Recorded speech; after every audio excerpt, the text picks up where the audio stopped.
too late to revise from scratch and understand absolutely everything, so you're trying to ram as much information as humanly possible into your short-term memory. This is how you're going to do it. All of the tips that you see online are about studying to get things into your long-term memory. This is always the goal of studying, but at the end of the day, if the exam is in an hour and there are still topics that you've never seen before, you are just trying to shove pieces of information into your short-term memory. There's no time to waste, so let's get on with it. First things first, chunking. Don't try and remember a sequence of things, try and remember things in chunks. Really helpful for words, numbers, and dates. So if I was trying to remember 3 dates, 1945, 2023, 1512, I would basically shove all of those numbers together. So get into the habit of repeating them at the same time. It makes it easier for your brain to retain for a shorter time. Just think, when you're giving someone your phone number, it's easier to give the numbers in chunks. Secondly, flashcards are going to be very, very helpful. Absolutely plow through them. Okay, you got it. Do it again and do it again and do it again. Question,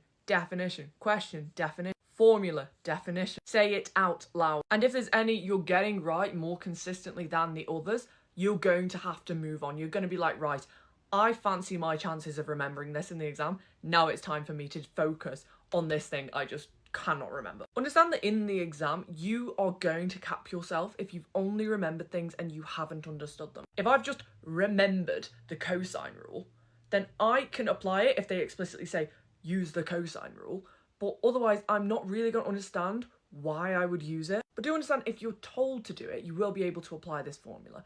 Just like any historical event, if you're revising history, for example, if you don't understand why it happened or what the consequences were or why they were so, this is something that you're then going to be trying to figure out in the exam. And you don't have time for that. So you're only going to be able to answer questions if it explicitly says it, or if you can make an educated guess that this is going to be the answer. However, notice that this can be beneficial because you will always get a few knowledge marks. AO1 is practically always knowledge. So if you can bang down a definition, bang down a date, some information about an event, a formula, whatever it is, these are the marks that you're going to be getting. You're not going to be writing some groundbreaking analysis. Finally, identify what is most important for you to remember. Write it on a little cheat sheet or a little flashcard and just read it over and over and over again before the exam. Get into that exam. The first thing you do before answering the first question is write it down. Because you read it less than 5 minutes before, you should be able to just dump it on the page. You won't lose marks for it. And if it comes to it, this will work. In fact, I did this in A-level maths